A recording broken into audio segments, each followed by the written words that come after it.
बताइए 2 साल में अबू बकर ने कहा मना किया, 10 साल में हजरत उमर ने कहा मना किया, 17 साल में हजरत उस्मान गनी ने कहा मना किया, 7 साल में हजरत अली ने कहा मना किया। आप उनकी ममानियत की दलील बताइए। जब सहाबा रसूल ने मना नहीं किया तो ये मुल्ला जी क्यों मना कर रहे हैं भाई? तो आप मना करके एक नई शरीयत गढ़ रहे हैं। और नफरत ये है आपकी मिलाद बनाने वालों से, नाजायज साबित करने के लिए आपके पास कोई दलील नहीं, मगर नफरत का ये आलाम। दूसरी तरफ फिर राग के मोहब्बत और इत्तेहाद की बात करो कि मौलवी सरार अहमद कहते हैं फमन जादहू बेयदिही फहुवा मोमिन, जो मिलाद मनाने वालों से जिहाद करेगा हाथ से वो मोमिन होगा। ये तो गैरों के लिए रिवायत आई थी, आपने मुसलमानों पे फिट कर दिया। तो जिहाद किससे किया जाता है बताइए? बोलिए, मुसलमान लड़े तो उसको जिहाद कहा जाता है क्या? इख्तलाफ कहा जाता है, उसको जिहाद नहीं कहा जाता। जिहाद कुफ्फार व मुशरिकीन से होता है।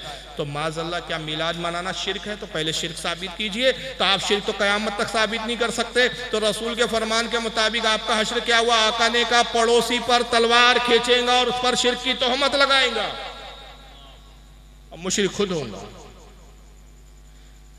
और कहते हैं कि अगर जिहाद नहीं कर सकते फमन जादहू बेलिसान ही फहुवा मोमिनुन, तो अपनी जबान से जिहाद करो, अपनी जबान से उनको बुरा भला कहो मिलाद मनाने को।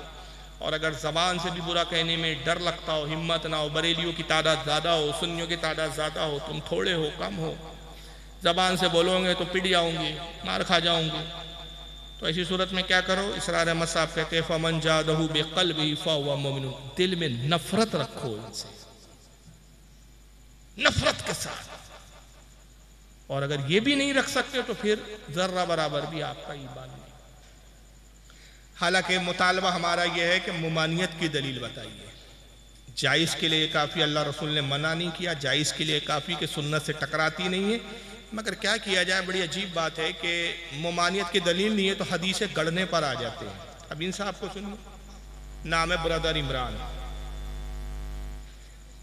और अगर मैं थोड़ा सा लाड़ में कह दूं तो बुरा ना माने कोई, मैं इनको सिस्टर इमरान कहता हूं। ये मुझे ब्रदर इमरान नहीं लगते। वजह यह है कि पर्दे में रहते, सामने आते नहीं। हैदराबाद 50 बार मैं गया हूं, अभी 2 बार, फिर अभी 4 दिन बाद फिर हैदराबाद जाना है मुझे, उसके 3 दिन बाद फिर हैदराबाद में प्रोग्राम है, 2 हैदराबाद के भी मुसलसल प्रोग्राम है। इससे पहले अभी 15 दिन पहले फिर हैदराबाद होके आया। जब भी मैं गया इनको चैलेंज किया, भैया आया हूं बात तो कर लो।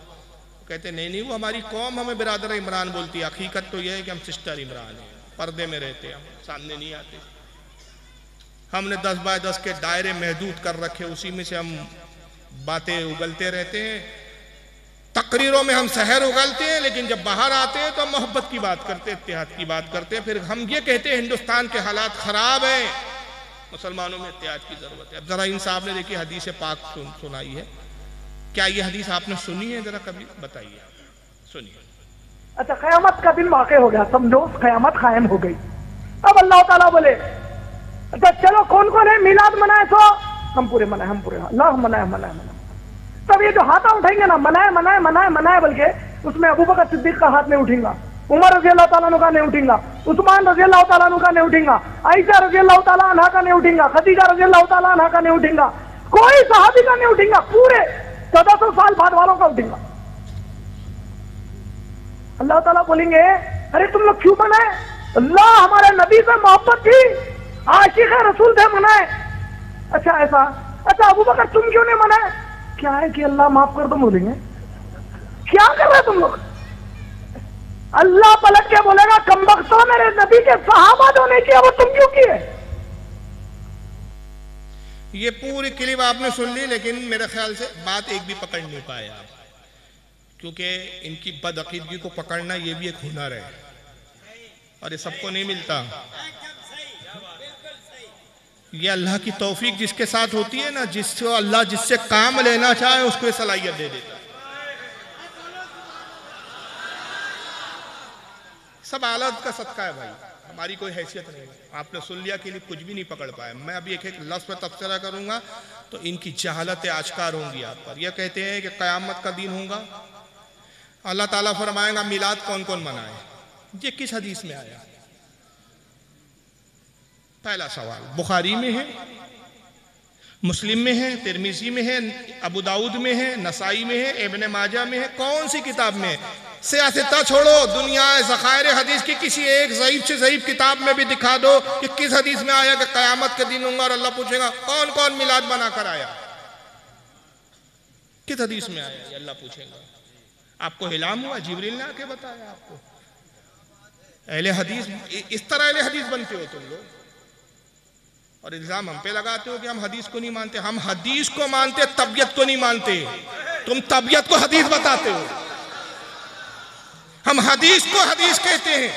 और याद रखिए, हम अहले सुन्नत है, अहले हदीस नहीं। बड़ा फर्क है अहले सुन्नत और अहले हदीस होने में। सुन्नत हुआ जो नबी से साबित हो, हदीस तो झूठी भी हुआ करती है, हदीस तो ज़ईफ भी हुआ करती है, मगर सुन्नत जो है वो न कभी ज़ईफ होती है न कभी झूठी होती है। जो काम मेरे आका ने कर दिया वो सुन्नत है, और जो आका ने कर दिया ना वो झूठा है ना वो ज़ईफ है। हदीस तो झूठी भी हो सकती है, जैसे आपका मौलवी हदीस झूठी गढ़ रहा है, और गढ़ने का भी तरीका नहीं है। पहले के जो गढ़ने वाले थे तो वो भी ऐसे ही गढ़ते थे कि मुहद्दिसीन को भी चकरा जाते थे। मुहद्दिसीन को भी बड़ी मेहनत लगती थी पता करने में कि हदीस सही है क्या नहीं है। एक एक रावी को खंगालना पड़ता था। यहाँ तो रावी की जरूरत ही नहीं है, पहले रावी तुम हो, आखिरी रावी भी तुम हो, मुस्तनद तो हो नहीं तुम। और गढ़ने में भी कितने कुफरियात बकाए, कुफ्र बकाए इस शख्स ने, कुफ्र। आपने ध्यान नहीं दिया, कुफ्र बकाया भी मैं बताऊंगा कैसे कुफ्र बकाया इसने। और ये तौहीद का डंडा लेकर घूम रहे कि हम तौहीद वाले, हम तौहीद वाले। ये तौहीद वाले नहीं है, खुदा की कसम। मैं तो ये भी चैलेंज करता हूं इनको कि सिर्फ तौहीद शिर्क पर मौजू रखकर मुनाजरा कर लो। खुदा की कसम उस मुनाजरे में तुम्हें अगर मुशरिक साबित ना कर दो तो तकरीर करना छोड़ दो, तुम्हें मुशरिक साबित कर दो कि कितने बड़े बड़े शिर्क तुम्हारे अपने यहाँ पनप रहे हैं। तो ये कहते हैं कि क़यामत के दिन अल्लाह पूछेगा कौन कौन मिलाद बनाए, हाथ उठाओ। क्या कहेंगे अल्लाह? हाथ उठाओ, कौन कौन मिलाद बनाए। तो ये सब हाथा उठेंगे, वो हैदराबादी लहजे में कह रहे हाथा उठेंगे, अल्लाह मना, अल्लाह मना। अबू बकर सिद्दीक का हाथ नहीं उठेगा, उमर फारूक का नहीं उठेगा, उस्मान गनी का नहीं उठेगा। अब यहाँ रुक रहा हूँ मैं, आपसे एक सवाल। अब ये मौजूद ये बात समझाने के लिए मैं प्रैक्टिकली मिसाल दे रहा हूँ। भाई जो खाना खा कर आए हैं वो हाथ उठाएं, जो खाना खाकर आए हैं जलसे में। कुछ लोग हैं जो अभी खाना नहीं खाए हैं, भूखे हैं, कुछ लोग जाके खाएंगे। अंदाजा हुआ कि मजमे में कितने लोग खाकर आए हैं खाना। अच्छा, अब जो गोश्त खाकर आए हैं वो हाथ उठाएं। गोश्त वाले बड़े कम है।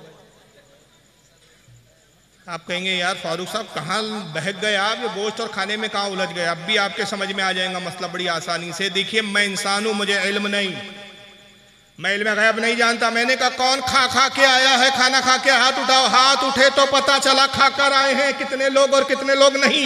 मैंने कहा कौन कितने लोग हैं जो गोश्त खाकर आए, हाथ उठाया तो पता चला कितने लोग गोश्त खाकर आए हैं। क्या खुदा माज़अल्लाह इतना बेइल्म है, उसको पता नहीं कौन मिलाद मना के? हाथ उठाओ।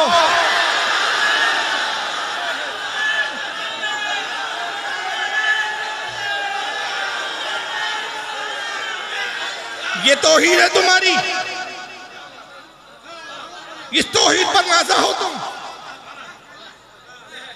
हाथ उठाओ, कौन मिलाद मनाकर आया। जब हाथ उठेंगे तो पता चलेगा अल्लाह को कि कौन मनाकर आया और कौन नहीं मनाकर आया। अरे मेरा रब तो आलिमुल गैब है, ऐसा आलिमुल गैब जो दिल में गुजर रहा है वो जानता है।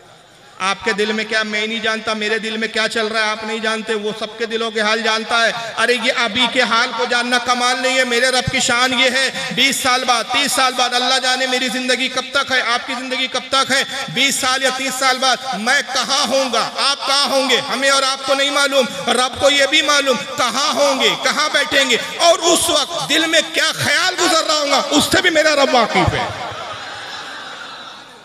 इतना बाखबर रब है। ये है हमारी तौहीद, ये है तुम्हारी तौहीद। हाथा उठाओ, कौन कौन मिलाद मना कर आए। तो सारे बरेलवी सुन्नियों के हाथ उठेगा, अल्लाह हम मना। अबू बकर का नहीं उठेगा तो अल्लाह को तब पता चलेगा अच्छा अबू बकर ने नहीं मनाया था, उमर ने नहीं मनाया था, उस्मान गनी ने नहीं मनाया था रज़ियल्लाहु ताला। तो अल्लाह कहेगा कि जो मेरे नबी के साहबा ने काम नहीं किया, कमबख्तो, वो तुमने क्यों किया। ये अल्लाह की लैंग्वेज बता रहे, कमबख्तो। अल्लाह पलट कर बोलेगा। जुमले याद है कि एक बार सुनाऊं वीडियो? याद है? अल्लाह पलट कर बोलेगा, कम वक्तो, अरे जाहिल मुतलक, अल्लाह के लिए ना सिमत है, ना हुदूद है, ना जहत है, ना मगरिब है, ना मशरिक है। वो सिमतों से पाक, हुदूदों से पाक, लिमिट से पाक, हदों से पाक। वो लामुतनाही, जिस्म से पाक, मादों से पाक। अबे पलटते हैं, मैं आपको देख रहा हूं, पीछे क्या चल रहा है मुझे नहीं मालूम, पलटूंगा तो पीछे वालों से बाखबर हूंगा। अब जब पलटा तो इधर बाखबर हुआ तो इधर बेखबर। हमारे रब के लिए नहीं है कि इधर पलटे तो इधर बेखबर, इधर पलटे तो इधर बेखबर। उसके लिए सिमते नहीं, जहत नहीं, वो तो सब कुछ जानता है। सिमतों का खालिक है, वो सिमतों में महदूद नहीं। इसे तौहीद कहते हैं जनाब। क्या बात करोगे तुम हमसे तौहीद पर? अल्लाह पलट कर बोलेगा, कम वक्त हो, जो मेरे नबी के साहबा ने नहीं किया वो तुमने क्यों किया? तो अबू बकर ये बोलेंगे, अल्लाह माफ कर दे, गलती हो गई, हमने मिलाद नहीं मनाया।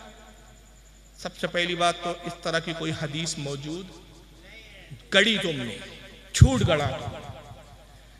अब अगर कोई चालाकी देखे, नहीं साहब देखिए उन्होंने लफ्ज हदीस कहीं इस्तेमाल नहीं किया, हालांकि जिस ज़िम्न में जिस अंदाज में बता रहे हैं उसको हदीस ही कहा जाएगा।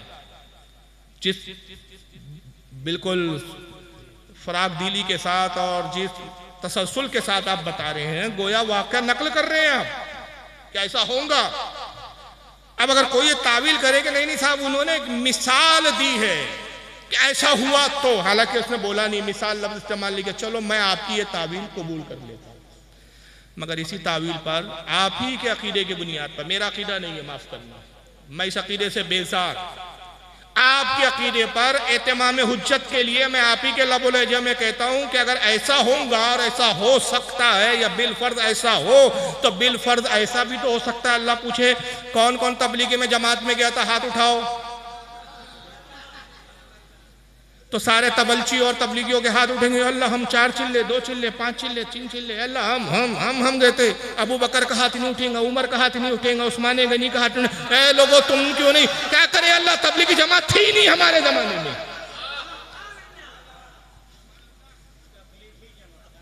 अच्छा कौन कौन बुखारी पढ़कर आया, हाथ उठाओ, सारे अहले हदीसों के हाथ उठाएंगे, अल्लाह बुखारी हमने पढ़ी, बुखारी बुखारी बुखारी। अबू बकर का हाथ नहीं उठेगा, उस्मान गनी का हाथ नहीं उठेगा, हजरत उमर का, हजरत अली का, किसी का हाथ नहीं उठेगा साहबा में। क्यों, तुमने क्यों नहीं हाथ डाला? क्या करे, अल्लाह हमारे जमाने बुखारी थी नहीं, हम तो बगैर बुखारी के अमल करते। तो ये इस तरह की बकवासात से ये मिलाद को नाजायज और हराम करार देने पे तुले हुए हैं। एक भी सही इनके पास ना रिवायत है, ना एक भी सही किसी आलिम और मोतमद इमाम का कोई कौल है कि किसी ने, इमाम ने कहा हो कम से कम कि भाई मिलाद मनाना बिदअत है। हम तो अइम्मा को देखते हैं तो इमाम इब्न जौजी, इमाम अहमद इब्न हम्बल, इमाम मोहम्मद इब्न मोहम्मद जज़री, बड़े बड़े यहाँ से वहाँ तक कई इमाम, इमाम कस्तलानी, हज़रत इमाम ज़ुरक़ानी, बड़े बड़े इमाम एक बात लिखते हुए आ रहे, तसलसल के साथ लिख रहे, हत्ता के हैरानी होंगी आपको, मोहम्मद इब्न अब्दुल वहाब नजदी का बेटा, सगा बेटा, जिसका नाम अब्दुल्ला है, उसकी अरबी ज़बान में किताब अरब से रियाद से छपी, मेरे पास ओरिजिनल किताब मौजूद है जिसका नाम मुख्तसर सीरतुर रसूल। उसके अंदर अब्दुल्ला बिन मोहम्मद बिन अब्दुल वहाब नजदी भी लिखता है कि अल्लाह के नबी जब पैदा हुए तो अबू लहब ने इशारा किया, सही बुखारी की हदीस नकल की कि अल्लाह के रसूल ने अपनी, माफ करना, अबू लहब के बाद उसकी लौंडी आई जिसका नाम सौबिया था, उसने कहा कि मेरे आका मुबारक हो, तुम्हें भतीजा पैदा हुआ है। अबू लहब ने उंगली से इशारा किया, कहा जा तू भतीजे की खुशखबरी लाई है तो आजाद है। इमाम बुखारी लिखते हैं कि उसका इंतकाल हुआ अबू लहब का, किसी ने उसको ख्वाब में देखा। इमाम इब्न हजर उसकी तशरीह बयान करते हुए कहते, ख्वाब देखने वाले हुजूर के दूसरे चचा जो ईमान ला चुके थे हजरत अब्दुल्ला इब्न अब्बास है, बाद ने कहा हजरत अब्बास है हुजूर के चचा है, बाद ने कहा अब्दुल्ला इब्न अब्बास है हुजूर के चचा के बेटे हैं। ख्वाब देखा, पूछा अबू लहब क्या गुजरी? कहा बड़े तकलीफ में हूँ, तुमसे जुदा होकर कोई राहत नहीं पाई। मगर हाँ कि हुजूर जिस तारीख को, जिस दिन पैदा हुए, पीर के दिन, मैंने हुजूर के आने पर खुशी का इजहार किया, अपनी लौंडी सोयबिया को आज़ाद किया, उस दिन अल्लाह मुझ पर ये तखफीफ फरमाता है, ये नमी करम फरमाता है और ये नरमी की जाती है कि ये शहादत की उंगली जिसके इशारे से मैंने लौंडी आज़ाद की थी, अपने मुंह में मैं डालता हूँ, इससे पानी निकलता है, हफ्ते भर की प्यास बुझा लेता। अब्दुल्ला बिन मोहम्मद बिन अब्दुल वहाब नजदी साहब लिखते हैं अपनी किताब सीरत मुख्तसर सीरत रसूल के अंदर, इमाम कस्तलानी अल-माहिबुल दुनिया में, इमाम ज़रकानी शरहुल माहिब के अंदर, इमाम मोहम्मद बिन मोहम्मद जज़री मिलादुन नबी में, अब्दुर्रहमान इब्ने जौज़ी अपनी किताब अल-वफ़ा वफ़ा में, सब यहाँ से वहाँ तक इमाम अहमद इब्ने हम्बल वगैरह का कौल नकल करते हुए लिखते हैं कि कहते हैं कि अज़ीज़ गौर कर, अबू लहब जो काफिर था, नबी की मिलाद मनाने पर उसको यह इनाम दिया गया, तो जो तौहीद का मानने वाला हो, जो नबी का आशिक हो, उस पर कितना इनाम व इकराम से अल्लाह नवाजेगा। तो आइम्मा तो मिलाद मनाने की तरकीब दिला रहे हैं, बशारतें सुना रहे हैं, ये अपनी अक्ल के घोड़े दिखा रहे हैं कि कयामत में ऐसा हुआ तो कैसा, फिर ऐसा हुआ तो कैसा। तो एक तरफ देखिए मिलादुन नबी को बिदअत कह के हमें बिदअती करार दिया गया, दूसरी तरफ हमारे खिलाफ मिलाद मनाने की बुनियाद पर जिहाद के फतवे दिए जा रहे हैं कि इनसे जिहाद करो, फमन जादहु बियदिही फहुव मोमिनुन, जो इनसे अपने हाथ से जिहाद करेगा वो मोमिन होगा। लेकिन दूसरी तरफ फिर एक दोगलापना यहाँ से शुरू हो जाता है, एक अजीब तजाद है इस फिरके में कि एक तरफ कुछ है, एक तरफ कुछ है, बात कहीं कुछ होती है, बात कुछ होती है। अब जरा इस चीज़ को देखते चले, अब दुरूद शरीफ पढ़े, अल्लाहुम्मा सल्ली अला।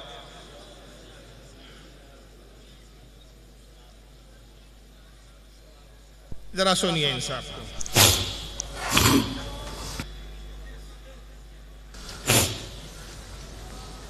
वो तुम्हें फिरकों में बांट कर गए थे या उम्मत बना कर गए थे?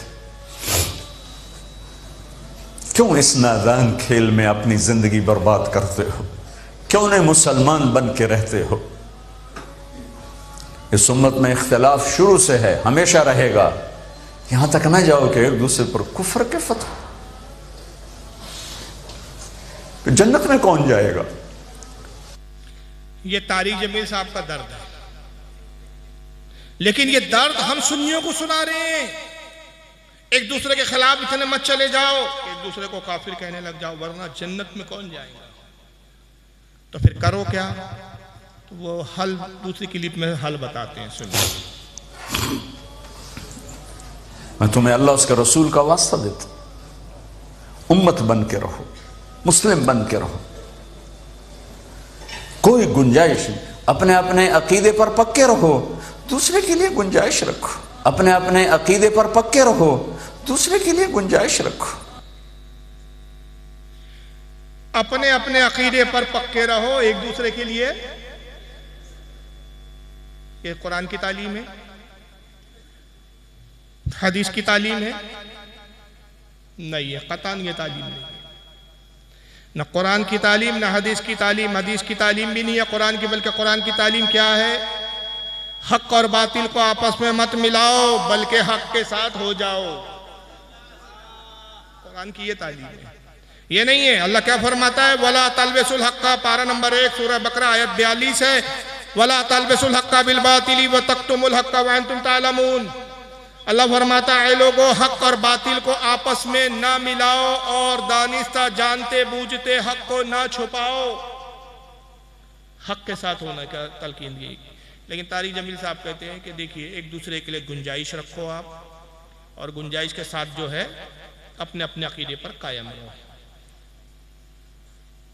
और एक दूसरे को काफिर मत कहो। अगर एक दूसरे को आप काफिर कहेंगे तो जन्नत में कौन जाएगा?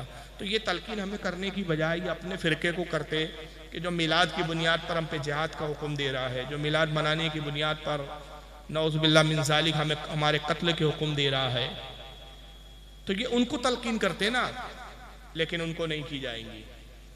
बल्कि आइए ये दूसरा पहलू देखते चले आप।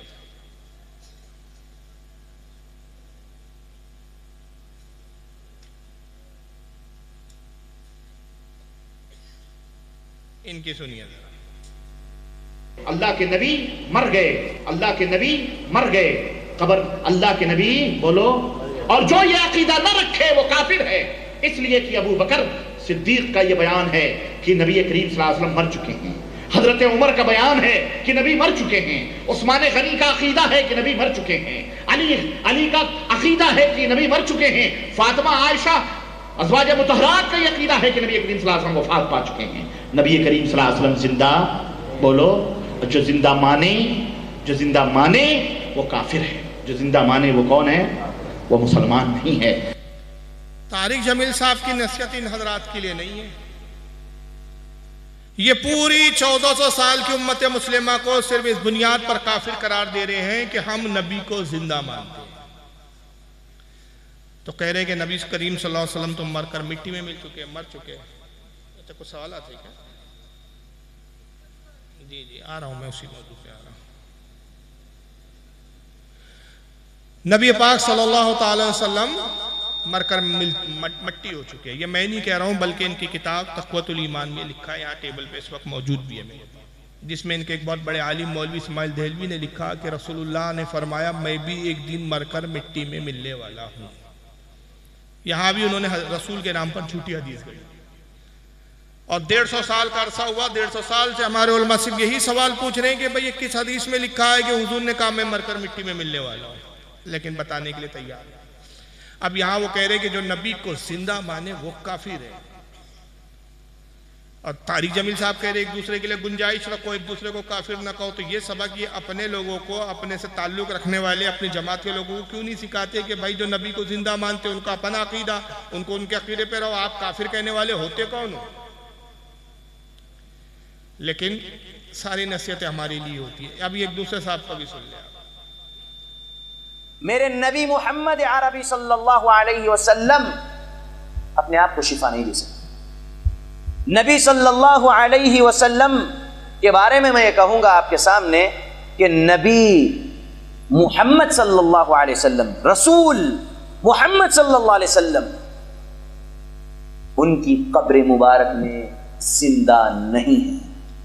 जब हमारे नबी मोहम्मद सल्लल्लाहु अलैहि वसल्लम उनकी कब्र मुबारक में जिंदा नहीं है, तो फिर दूसरे उम्मती जिंदा है, फिर कैसे जिंदा हो सकते? नहीं है। अब ये फसीउद्दीन हैदराबादी है, ये भी अहले हदीस जमात से ताल्लुक रखते हैं। ये कहते हैं मैं नबी करीम सल्लल्लाहु अलैहि वसल्लम के बारे में कहूंगा कि मोहम्मद सल्लल्लाहु अलैहि वसल्लम अपने आप को भी शिफा नहीं दे सकते। शिफा नहीं दे सकते मतलब अपने आप को भी फायदा नहीं पहुंचा सकते। नबी इतने मजबूर और बेबस है कि अपने आप को जब फायदा नहीं दे सकते तो आपको और हमें क्या फायदा देगा? मुझे बताओ ये रसूलुल्लाह की तौहीन है या नहीं? क्या नबी पाक वाकई इतने मजबूर हैं? और फिर तौहीद करते आगे कहते हैं कि मोहम्मद सल्लल्लाहु अलैहि वसल्लम मर चुके हैं, जिंदा नहीं है, वो अपनी कब्र में जिंदा नहीं है। जब नबी अपनी कब्र में जिंदा नहीं तो फिर और कोई उम्मती जिंदा हो सकता है?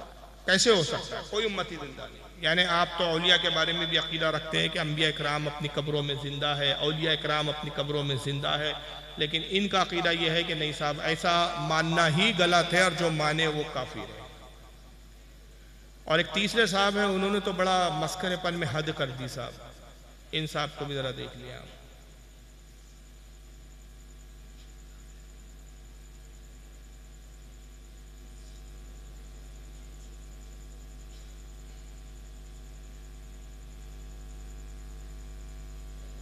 तुम उसको पुकार, अरे साहब मर गया मत कहना, तौहीन हो जाएगी। पर्दा कर गए, ये बड़ी अच्छी इस्तिलाह निकाली हमारे भाइयों ने, पर्दा कर गए। अरे पर्दा किसको कहते हैं? वो इस दुनिया से गुजर गए। अरे अल्लाह के बंदे, उसी को तो हम मौत कहते हैं। नहीं नहीं, मरे नहीं है, पर्दा कर गए। पर्दे का माना क्या हुआ?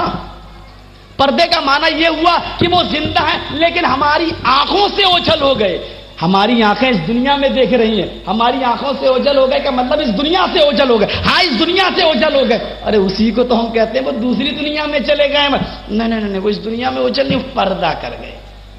तुम कितना ही अच्छा लक़ब ले लो, पर्दा कर गए, जिंदा हैं, बाहयात हैं, पर्दा कर गए, विसाल कर गए, वफात कर गए, कुछ भी कहो, उनको जिंदा साबित करने के लिए कितने ही अच्छे अलकाब से तुम पुकार लो, लेकिन हकीकत यह है कि जनाबे मोहम्मदुर रसूलुल्लाह इस दुनिया में मौजूद नहीं है। अगर है तो मुझे बताओ, अहले हदीस का ये गुनाहगार बंदा मोहम्मदुर रसूलुल्लाह से मिलने के लिए जाएगा, मुझे एड्रेस दो, मुझे पता बताओ कि जिंदा है तो कहां है, किस जगह है, कहां मिलेंगे, मैं जाऊंगा। मैं उनको अपने घर पे बुला के अपना गुलाम नहीं बनाऊंगा कि जब चाहो अपने घर पे बुला लो, जब चाहो 2 बजे बुला लो, मर्जी चाहे तो 12 बजे बुला लो, मर्जी चाहे तो 10 बजे बुला लो। हम उनको अपने घर पे बुलाना गवारा नहीं करेंगे। मेरा घर इस लायक नहीं कि हम आका को बुलाएं। हम उनको अपने घर पे बुलाना गवारा नहीं करेंगे। मेरा घर इस लायक नहीं कि हम आका को बुलाएं। हमें बताओ कि मेरा नबी कहां है, किस जगह है। तुम जाओ या ना जाओ, कम से कम पूरे हिंदुस्तान में भीख मांग के और चंदा करके, पूरे हिंदुस्तान में भीख मांग के और चंदा करके हम जरूर आका से मिलने के लिए जाएंगे। कि बड़े लोगों से मिला जाता है, बड़े लोगों को नौकर बना के अपने घर पे बुलाया नहीं जाता है। बताओ तो सही कि वो कहां है। बोली साहब बात तो सही है लेकिन मानेंगे नहीं। क्यों? बताओ तो सही नबी कहां है। जर्जी साहब बार बार सवाल कर रहे हैं, बताओ नबी कहां है, नबी कहां है, जिंदा है तो दिखाओ हमें, जिंदा है तो दिखाओ। ये कैसे अपने आप को अहले हदीस कहते यार। इन बेचारों को ये आलिम बोलते अपने आप को, मौलाना कहते हैं, इनको यही नहीं मालूम रसूलुल्लाह कहां है। आप बताइए कहां है रसूलुल्लाह? मदीना मुनव्वरा में है। और किस शान के साथ है मेरे आका? आका खुद फरमाते हैं कि मैं अपनी कब्र में हूं और अल्लाह ने ये इख्तियार दिया कि सहाबा के साथ जहां चाहे वहां सैर फरमाए। इसको इमाम स्यूती ने लिखा शरह सुदूर के अंदर कि आका को ये इख्तियार दिया गया है कि जहां चाहे वहां आप तशरीफ ले जाए। लेकिन ये बार बार कह रहे हैं मुझे दिखाओ कहां गए, कहां गए, कहां गए, कहां है, पता बताओ, पता बताओ। अच्छा पता बताओ, तुम जाओ या ना जाओ, मैं भीख मांग के चंदा करके मैं अपने आका से मिलने जाऊंगा। यानी वहां भी ये भीख मंगा भीख ही मांगेगा उसको। और सुन्नियों का इश्क तो ये कहता है कि आका है पता चल जाए, आका तशरीफ लाए पता चल जाए, हम तो अपना घर बार सब कुछ बेच कर आका से मिलने चले जाए। इसलिए कि सब कुछ आका पे कुर्बान। हुजूर की जियारत करना जन्नत की जमानत, हुजूर के दीदार पे सब कुछ कुर्बान। लेकिन इन मौलवी जी का हाल ये है कि ये उस वक्त रसूल से मिलने की फिक्र कम होंगी, इनको चंदा मांगने की फिक्र में लग जाएंगे, चंदा मांगेंगे, क्योंकि सारी जिंदगी सऊदीया का चंदा मांगने में गुजर रही है। लेकिन ये सारी जो मजाक हो रहा है, ये नबी की तौहीन हो रही है, नबी का मजाक उड़ा रहे हैं, ये अकीदे का मजाक। भाई अकीदे की बात है, संजीदगी से बात कीजिए, दलील से बात कीजिए, कोई हदीस पेश कीजिए। चैलेंज है इन वहाबियों को, कयामत तक का चैलेंज है कि एक हदीस ऐसी दिखा दो कि आका ने कहा हो कि अंबिया अपनी कब्र में मर गए, खत्म हो गए, मिट गए, फना हो गए। माज़अल्लाह, ये हदीसें तो हमें नहीं मिलती। बल्कि हमें क्या हदीसें मिलती है, हद तवातुर तक ये हदीस पहुंची हुई है। इमाम बहकी ने इस पर एक मुस्तकिल रिसाला लिखा जिसका नाम है हयातुल अंबिया। इमाम स्यूती ने इस मौजू पर रिसाला लिखा। बड़े बड़े इमामों ने किताब लिखी है। और ये मुतवातिर हदीस, मुस्तनद हदीस, इत्तेफाक और इजमा इस हदीस पर कि आका सल्लल्लाहु अलैहि वसल्लम इरशाद फरमाते अल अंबिया अहयाउन फी कुबूरिहिम युसल्लून, अंबिया जिंदा होते हैं और अपनी कब्र में नमाज पढ़ते हैं। एक दूसरे मकाम पे आका सल्लल्लाहु अलैहि वसल्लम इरशाद फरमाते हैं, सही मुस्लिम की हदीस, चलो अब सियासत्ता की सुन लो, बहुत सियासत्ता का भूत रहता है तुम पे सवार। सही मुस्लिम की हदीस है, किताबुस सलाह के अंदर ये हदीस आती है। अल्लाह के नबी फरमाते मररतु अला कब्र मूसा वहुवा काइमुन युसल्ली, मैं शबे मेराज मूसा की कब्र पर आया, देखा मूसा अपनी कब्र में खड़े हैं और नमाज पढ़ रहे हैं। नमाज कैसे पढ़ रहे हैं? खड़े होकर। लेकिन इस पर मैं तशरीह बाद में करूंगा। देखिए इस पर भी गैर मुकल्लिद मौलवी लोग कैसे कैसे अटकलें लगाते हैं। जरा एक मौलवी साहब को इस ताल्लुक से आप सुनते चले। ये नहीं लाए इन्होंने फलसफा। आज की नशिस्त में हमारा सबसे पहला सवाल शेख से है कि क्या अंबिया अलैहिमुस्सलातु वस्सलाम अपने कब्रों में जिंदा हैं और वो नमाज पढ़ते हैं? एक हदीस इस माना की मुस्लिम शरीफ में और दीगर किताबों में आती है, अल अंबिया अहयाउन फी कुबूरिहिम, एक हदीस में रसूल अकरम सल्लल्लाहु अलैहि वसल्लम ने इरशाद फरमाया कि मैं जब मेराज की शब में गया तो मैंने देखा हजरत मूसा अलैहिस्सलातु वस्सलाम अपनी कब्र में नमाज पढ़ रहे हैं। आमतौर पर यही तर्जुमा उसका किया जाता है। अंबिया किराम अपनी कब्रों में जिंदा हैं और नमाज पढ़ते हैं। नमाज पढ़ते हैं, ये तर्जुमा किया युसल्लून का। और जिन लोगों ने ये तर्जुमा किया वो ज्यादातर मशहूर हो गया है और सारे लोग यही तर्जुमा करते हैं। ये भूल जाते हैं कि युसल्लून का तर्जुमा यही हो, ये मुतय्यन हो, ऐसा नहीं है, क्योंकि सलात के माने दुआ के हैं अरबी में, तो सारे लोग यही तर्जुमा करते हैं। ये भूल जाते हैं कि युसल्लून का तर्जुमा यही हो, ये मुतय्यन हो, ऐसा नहीं है, क्योंकि सलात के माने दुआ के हैं अरबी में। तो हजरत मूसा अलैहिस्सलाम को रसूल अकरम सल्लल्लाहु अलैहि वसल्लम ने देखा कि दुआ मांग रहे हैं। अंबिया किराम अपनी कब्रों में दुआ मांगते हैं। युसल्ली का मतलब ऐसे ही नमाज पढ़ते हैं। ये नमाज क़याम, रुकू और फिर सजदा, ये नमाज दीगर अंबिया किराम अलैहिमुस्सलातु व तस्लीम की शरीयतों की नमाज की मुताबिकत के साथ दुरुस्त नहीं है। ये देखिए कैसे कैसे हथकंडे लाते हैं, कहीं की ईंट कहीं का रोड़ा, भानुमती ने कुंभा जोड़ा। कोई फजीलत नबी की हजम नहीं है। उस हदीस पे तस्करा कर रहे हुए मौलवी साहब कहते हैं कि रसूलुल्लाह की हदीस आती है कि हुजूर ने फरमाया अल अंबिया अहयाउन फी कुबुरिहिम युसल्लून। सारे लोगों ने यही तर्जमा किया युसल्लून का तर्जमा कि नमाज पढ़ रहे हैं। ये जुमले उनके काबिल गौर है। सारे लोगों ने, एक दो ने नहीं बल्कि सबने क्या किया है, सारे लोगों ने युसल्लून का तर्जुमा, सल्ला से बना ये लब, युसल्लून का तर्जुमा नमाज किया। मगर वो भूल जाते हैं कि सलात के मायने, सल्लून के मायने दुआ के भी आते हैं। तो नमाज नहीं पढ़ रहे थे बल्कि वो कब्र में लेटे लेटे दुआ कर रहे थे। ये लायत दूर की कौड़ी मौलवी जी ने। मगर ये मौलवी जी भूल गए कि मूसा अलैहिस्सलाम की हदीस में हुजूर ने एक जुमला इस्तेमाल फरमाया, कायमुन, खड़े थे। कायमुन के मायने होते खड़ा होना, तो खड़े मुर्दे नहीं होते, जिंदा होते हैं। कायमुन का तर्जुमा भूल गए। और दूसरा ये कि जब सारे लोगों ने युसल्लून का तर्जुमा नमाज किया तो मुल्ला जी आप अपनी 1.5 ईंट की मस्जिद अलग क्यों बना रहे हैं? फिर आका सल्लल्लाहु अलैहि वसल्लम ने भी उससे मुराद नमाज ही ली, इसलिए कायमुन का लफ्ज़ इस्तेमाल किया। तो क्या माज़अल्लाह तुम्हारे अकीदे के मुताबिक नबी भी इसका तर्जुमा नहीं समझ सके? तुम ज्यादा समझदार पैदा हो गए 14 साल के बाद, जबकि हुजूर कह रहे हैं कि मैंने मूसा को नमाज पढ़ते हुए देखा। और अगर इस तरह के मायने मुराद लेने शुरू कर दी जाए ना ऐसे अकल के घोड़े, तो बड़ा प्रॉब्लम हो जाएगा। क्योंकि युसल्लून का तर्जुमा दुआ ही नहीं मौलवी साहब, एक और होता है सलात का तर्जुमा, और भी होते। एक होता है टेढ़ी कमची को सीधा करना, एक होता है कमर पे हाथ रख के रक्स करना, ये भी होता है।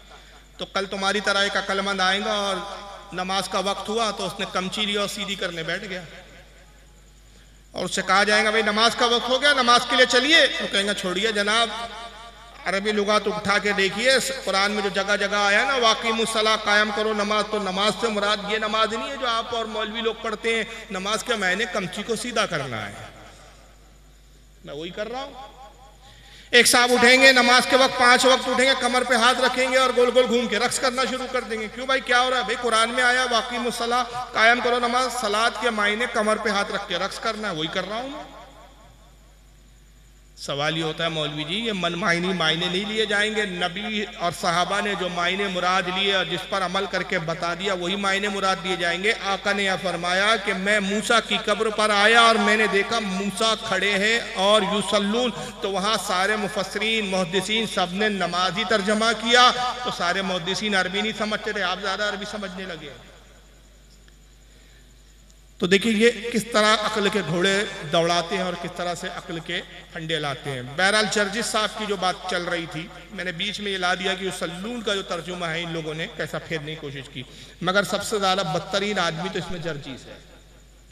उसने कहा नबी पाक सल्लल्लाहु अलैहि वसल्लम अगर जिंदा है तो कहाँ है, मुझे दिखाओ, मैं जाऊंगा, भीख मांग के जाऊंगा, पता बताओ मुझे। यानी इनका कहने का मतलब यह है कि अगर जिंदा है तो दिखाओ। तो कल जर्जिस के पास कोई गैर मुस्लिम आए और कहे कि मौलवी जर्जिस साहब तुम्हारा खुदा जिंदा है क्या मुर्दा है? तो खुदा क्या है बोलो भाई? जिंदा है। आयतुल कुर्सी में फरमाया हय्युन, वो जिंदा है। अल्लाहु ला इलाहा इल्ला हुवा अल हय्युल कय्यूम। हय यानी जिंदा, कय्यूम यानी जिंदगी देने वाला, वो खुद जिंदा और दूसरों को जिंदगी अता फरमाने वाला। तो अल्लाह ने फरमाया अल्लाह जिंदा है। अब कोई आए और कहे कि जर्जी साहब खुदा जिंदा है तो मुझे पता बताओ अल्लाह है तो कहा मुझे एड्रेस दो, मैं अल्लाह से मिलने जाऊंगा। तो इनके अब्बा जान भी पता नहीं दे सकते। दे सकता है? कुरान के अंदर आया कि भाई शबे बारात के दिन रहमत के फरिश्ते आसमान दुनिया से जमीन पर नुज़ूल करते, तनज़्ज़लुल मलाइका। और ये वो रात है जिसमें फरिश्ते नाजिल होते हैं। किसी शबे बारात में, ये शबे कद्र में, माफ कीजिएगा, शबे बारात शबे कद्र, किसी शबे कद्र में आपको फरिश्ते दिखे कभी? आप कोई इनके जैसा अकीदा रखने वाला बदअकीदा आ जाए कहे कि भाई कुरान में तो है कि इस रात में फरिश्ते आते, हमें फरिश्ते दिखाओ, बताओ कहाँ है फरिश्ते, एड्रेस दो, हम मिलने जाएंगे। तो फरिश्तों का एड्रेस इनके अब्बा भी नहीं दे सकते।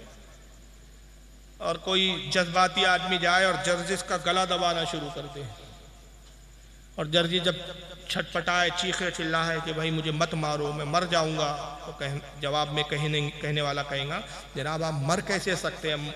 रूह कब्ज करने के लिए मलकुल मौत मुकर्रर है। मलकुल मौत तो हमें नजर आ नहीं रहे है, तो दिखाओ कहाँ। तो इनका डी एंड हो जाएगा, लेकिन मलकुल मौत आखिरी तक नजर नहीं आएंगे। लेकिन जर्जी साहब की सारी भागदौड़ इस बात की थी कि देखो नबी मर चुके हैं, जिंदा नहीं है। अब तुम नबी के लिए कितने ही अच्छे अल्फाज इस्तेमाल करो, तुमको पर्दा कर गए, मतलब यही हुआ कि मर गए। तुम कहोगे नबी पाक सल्लल्लाहु अलैहि वसल्लम हमारी आंखों से उजल हो गए, मतलब यह है कि इस दुनिया में मौजूद नहीं है। तुम कितना ही अच्छा लक़ब ला लो, कितना ही अच्छा लक़ब इस्तेमाल कर लो, हकीकत यह है कि तुम मोहम्मद सल्लल्लाहु अलैहि वसल्लम को जिंदा साबित नहीं कर सकते। जिंदा है तो कहाँ है, दिखाओ। यानी जर्जी साहब का कहना है कि हकीकत को तस्लीम करो। हकीकत यह है कि मर चुके हैं। तो एक हकीकत जर्जी साहब की मैं भी बता देता हूँ। जर्जी साहब और उनकी जमात के लोग इसको कबूल कर लें। और कुरान से हकीकत, कुरान इंसान की तख्लीक के बारे में कहता है कि ऐ इंसान हमने तुझे गंदे नुत्फे से पैदा किया। सूरह यासीन में फरमाया, आयत का मफहूम है। नुत्फा किसको कहते हैं? गंदा पानी जो मर्द से खारिज होता है, औरत के रहम में जाता है, उससे बच्चा बनता है। इतना गंदा पानी कपड़े पे लग जाए तो कपड़े नापाक, जिस्म से खारिज हो जाए, गुस्ल फर्ज, जब तक गुस्ल ना करे ना नमाज पढ़ सकता है, ना कुरान छू सकता है, ना कुरान पढ़ सकता है। गंदा पानी, गंदे पानी से इंसान की तख्लीक हुई। तो जर्जी साहब की भी तख्लीक किस चीज से हुई? गंदे पानी से, गंदे नुत्फे से। तो हकीकत तो ये है कि जर्जी साहब भी गंदा नुत्फा है। तो जब जलसा गाह में आए तो मैं आया तो हमारे अलाउंसर साहब, हलचल साहब तो कह रहे थे उलमा अहले सुन्नत, आलिम अहले सुन्नत, मुनाज़िर सुन्नत, ये इनका एहतराम था, इनका अदब था, इनकी मोहब्बत थी। मगर इनके मुकर्रिर मौलवी को चाहिए, इनके नाज़िम जलसा को चाहिए हकीकत कबूल करे। जर्जी जब जलसे में आए तो कहे हजरात लीजिए गंदा नुत्फा तशरीफ ला रहे हैं, गंदा पानी आ रहे हैं, अब आपके सामने गंदा नुत्फा खिताब फरमाएंगे। अरे भाई ये मौलाना को गंदा नुत्फा क्यों कह रहे हो? अरे भाई इनको अल्लामा कहो, मौलाना कहो, हफजुल्लाह कहो, दामद बरकातुहुल आलिया कहो, मददिल्लाह वाली कहो, हुजूर कहो, किबला कहो, काबा कहो, कुछ भी कहो, हकीकत तो ये है तो गंदा ही नुत्फा। लेकिन ये अपने मौलवी के लिए ये चीज को कबूल नहीं करे।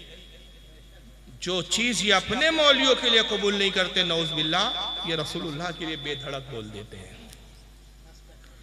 हमारा अकीदा यह है कि रसूलुल्लाह वादे इलाही के तहत एक आन के लिए मौत से दो चार हुए। आपकी हयात वैसी है, दुनियावी हिस्सी मानी। वादे इलाही था, कुल्लो नफ्सिन ज़ाइक़तुल मौत, हर नफ्स को, हर जानदार को मौत का मजा चखना है। इस वादे को पूरा किया गया। एक आन के लिए आका को मौत आई, रूह आपके जिस्म अथर में लौटा दी गई। आप अपनी रूह और जिस्म के साथ जिंदा सलामत। हम नहीं कहते, नाम इनका अहले हदीस है, हदीस ये नहीं पढ़ते, अकल के घोड़े ये दौड़ाते। इन मौलवी साहब को भी सुन लीजिए, इनका नाम भी बड़ा अजीब है। नाम नहीं सुनोगे तो आप जावेद अहमद घामडी, हाँ, मैं मजाक नहीं उड़ा रहा हूँ, घामडीज नाम है इनका। ये देखिए अकल का घोड़ा कैसे दौड़ा रहे हैं ये। और ये उस्ताद है मिर्जा अली साहब के। मिर्जा अली जी इंजीनियर को जानते होंगे बहुत सारे लोग, उसकी भी कुछ क्लिप दिखाऊंगा मैं भी, कितने अकलमंद साहब है। गामडी साहब को सुनो। मरने के बाद जिंदगी सिर्फ आखिरत, मरने के बाद जिंदगी सिर्फ आखिरत की है कहते हैं, और मुसलमानों में एक गिरोह बुजुर्गान दीन और औलिया की हयात का कायल है। क्या तमाम अंबिया अपनी कबूर में जिंदा है? ये मेरी नाकिस अकल ही का कसूर है कि ये बात कभी मेरी आज तक समझ में नहीं आई कि जो लोग ये मानते हैं वो अंबिया अलैहिमुस्सलाम के बारे में क्या तस्वुर रखते हैं। यानी 3-4 फुट की कब्र में एक आदमी को जिंदा रखा गया, यानी 3-4 फुट की कब्र में एक आदमी को जिंदा रखा गया। ये कोई नेमत है, कोई शरफ है, कोई एजाज है, क्या चीज है? अंबिया अलैहिस्सलाम अपनी कबूर में जिंदा है। अगर आप वो बात कहें जो कुरान ने कही है कि अल्लाह ताला के साले बंदों को अल्लाह ने ये बशारत दी है, यानी जिनका मामला बिल्कुल साफ है और जाहिर है कि उनमें अंबिया उनके सरखैल हैं, कि उनके लिए बरज़ख में जहां अल्लाह ताला ने इंसानी शख्सियात को रखा हुआ है वहां एक नौइयत की जिंदगी शुरू हो जाती है। वो जिंदगी कोई जिस्मानी जिंदगी नहीं होती, और उसमें अल्लाह ताला अपनी नेमतें इनायतें करते हैं जिस तरह के वो असल शख्सियात के साथ मामला करते हैं। तो बड़ी माकूल बात है। ये कोई एजाज है कहते मैं समझ नहीं पा रहा हूँ। लोग कहते हैं रसूलुल्लाह अपनी कब्र में जिंदा है। 4 फीट की जमीन में कोई आदमी और जिंदा ही है, ये समझ में आती है बात? 4 फीट की जमीन में कैसे कोई जिंदा हो सकता है? ये कोई एजाज है, कोई नेमत है, कोई खूबी है रसूलुल्लाह की? देखिए गुमराह कैसे किया जाता है। आदमी भी सोचे हाँ बात तो सही है यार, रसूल जिंदा और 4 फीट की जमीन में होती है कितनी कब्र? 4 फीट भी ज्यादा बोल दिया भाई, चौड़ान में 4 फीट भी नहीं होती हो, बहुत हो गया। मेरे ख्याल से 2.5 फीट 3 फीट होती है। लंबान में कद के बराबर होती है। जैसी मुर्दे की, जैसे मैयत की हाइट होती है उस हिसाब से कब्र खोदती जाती है हमारे यहाँ। तो ये अक्ल की बातें दौड़ाते हैं, फिर नाम इनका अहले हदीस होता है। हम हदीसों पे चलते हैं भाई, धोखा कैसे देते हैं, हम अहले हदीस है। 4 फीट की कब्र में नबी जिंदा है, ये कोई अक्ल में आती है? कोई नबी के लिए एजाज है, खूबी है, नेमत है? आप वो बात कहें जो अक्ल में आए। भाई हुजूर जिंदगी जो है बरज़खी जिंदगी है, बरज़ख में है आप, जहाँ जिस्म की जिंदगी नहीं है। मौलवी साहब, हर आम आदमी भी बरज़ख में जिंदा है और नबी भी वहाँ बरज़ख में है, तो फिर हुजूर की खुसूसियात क्या हो? और इन्होंने जनाब ने ये कब्र की 4 फीट को देखा, वो हदीस ना देखी जिसमें आका कहते हैं कि बंदा मोमिन को जब कब्र में रखा जाता है उसकी निगाह तक कब्र उसके लिए वसी कर दी जाती है। ये बंदा मोमिन की बात है, और हमारे आका के लिए फिर कितनी वसी। अरे जन्नत है हुजूर की कब्र। आका खुद फरमाते हैं कि मेरी कब्र और मेरे मिंबर के दरमियान का हिस्सा जन्नत है। हुजूर की कब्र मुबारक खुद जन्नत है, और जन्नत की कोई हद व शुमार नहीं है, जन्नत की लिमिट ही नहीं मालूम किसी को। हुजूर कह रहे मेरी कब्र खुद जन्नत के टुकड़ों में से एक टुकड़ा है। तो ये अक्ल के घोड़े देखिए कहाँ का ले आते हैं, जबकि सही हदीस मौजूद है, हद तवातुर तक पहुंची हुई है। आइए जरा ये हदीस देख लीजिए आप। ये सुनान इब्न माजा की हदीस है, और इस पर मैं इस रिवायत की तशरीह में जो एक इमाम का कौल सुनाऊंगा तो आपकी रूह खुश हो जाएंगी। सुनान इब्न माजा किताबुल जनाइज हदीस नंबर 1637। अन अबी दरदा रज़ियल्लाहु तआला अन्हु क़ाला रसूलुल्लाह सल्लल्लाहु अलैहि वसल्लम। हज़रत अबू दरदा रज़ियल्लाहु तआला अन्हु से रिवायत है, कहते हैं कि अल्लाह के रसूल सल्लल्लाहु अलैहि वसल्लम ने इरशाद फरमाया, अक्सरुस सलात अलैया यौमुल जुमा। उन्होंने कहा लोगों जुमे के दिन कसरत के साथ मुझ पर दुरूद पढ़ो। रोजाना तो पढ़ो, ये नहीं कि जुमे को पढ़ो बाकी दिन ना पढ़ो, लेकिन जुमे के दिन क्या करो, कसरत से खूब खूब दुरूद पढ़ो मुझ पर। क्यों? फ़इन्नहु मशहुदुन तशहुदुल मलाइका, इसलिए कि जुमे का वो दिन है कि इस जुमे के दिन बड़ी तादाद में फरिश्ते मेरी बारगाह में हाजिर होते हैं। जब हुजूर कब्र में जिंदा नहीं है तो फरिश्ते आके करते क्या? मिट्टी का ढेर देखने आते हैं। अगर हुजूर आलम बरज़ख में है तो मुलाकात के लिए तो बरज़ख में जाना चाहिए। कब्र पर आके क्या करते हैं? आते इसलिए कि आका कब्र मुबारक में जिंदा है, हयात है। और रोजाना कितने आते हैं? इमाम दारमी रहमतुल्लाह अलैह, जो इमाम बुखारी इमाम मुस्लिम के उस्ताद है, सुनाने दारमी में नकल करते हैं, सुबह 70,000 फरिश्ते आते हैं, शाम 70,000 आते हैं, रोजाना 1,40,000 फरिश्ते हुजूर की कब्र की मुबारक पर हुजूर की ज़ियारत और मुलाकात के लिए आते हैं। और एक फरिश्ता जो एक बार आएगा, कयामत तक दोबारा आना नसीब नहीं होगा। इससे ये भी मसला हल हो गया। जो कहते कब्रों पे जाना शिर्क है, कब्र पुजवा, ये सारे फरिश्ते 1,24,000 रोजाना कब्र पुजवा है जो कब्रों पर आते हैं। तुम हमें कब्रों से रोक सकते हो, लेकिन फरिश्तों को तुम्हारा बाप भी नहीं रोक सकता। पता चला कि सबसे बड़े तुम्हारे अकीदे के बकौल सबसे बड़े अगर कब्र पुजवा है तो फरिश्ते हैं। 70,000 सुबह, 70,000 शाम। लेकिन जुम्मे के दिन ये तादाद क्या हो जाती है? दुगनी हो जाती है। आका कहते हैं तादाद बढ़ जाती है। जुम्मे के दिन ज्यादा तादाद में फरिश्ते आते, इसलिए मुझ पर जुम्मे के दिन ज्यादा दुरूद पढ़ो। फ़इन्न अहदन लन युसल्लिया अलैया इल्ला उरिदत अलैया सलातुहु हत्ता यफरुगा मिन्हा। आका कहते जब तुम में से कोई मुझ पर दुरूद पढ़ता है, वो दुरूद फरिश्ते मुझ तक पहुंचाते रहते हैं। ये रिवायत क्या समझ में आ रही है? हुजूर की जिंदगी पता चल रही है कि नहीं चल रही है? तुम में से जो कोई दुरूद पढ़ता है मुझ पर, वो फरिश्ते मुझ पर दुरूद पहुंचाते रहते हैं, यहाँ तक के पढ़ने वाला खुद फारिग हो जाए, पढ़ने वाला दुरूद पढ़ना बंद कर दे। जब तक पढ़ता है फरिश्ते लाते रहते हैं। ये हदीस का टुकड़ा बड़ा खास है। इस हदीस की तशरीह में एक दूसरी हदीस इमाम अबू नुइम हिलियतुल औलिया में, इमाम बहकी दलाइलुन नबवा में, इमाम काजी अयाज किताबुश शिफा में, इमाम हैसमी मजमुउज़ ज़वाइद में, बड़े बड़े मुहद्दिसीन इसी हदीस के ज़िम्न में एक दूसरी हदीस दूसरी सनद से लाते हैं। और वो हदीस ये क्या आका कहते हैं जो फरिश्ते मुझ पर दुरूद पहुंचाते हैं, वो दुरूद कैसे पहुंचाते? ऐसा नहीं कहते या रसूलल्लाह एक उम्मती ने दुरूद भेजा है, करोड़ों अरबों हुजूर के उम्मती है, कैसे पता चले कि भाई कौन से उम्मती ने दुरूद भेजा है?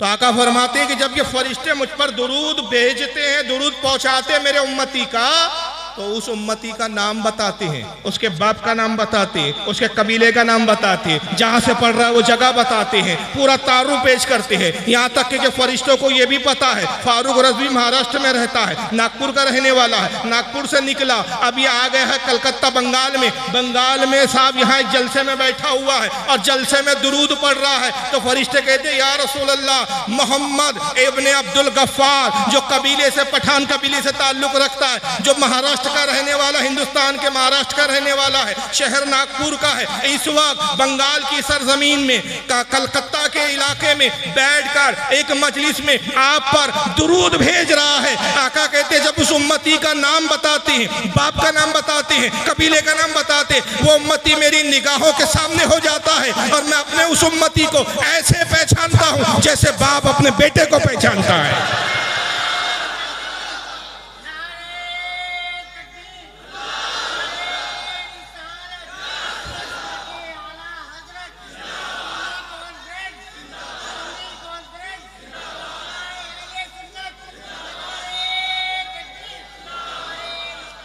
हर उम्मती को आका पहचानते।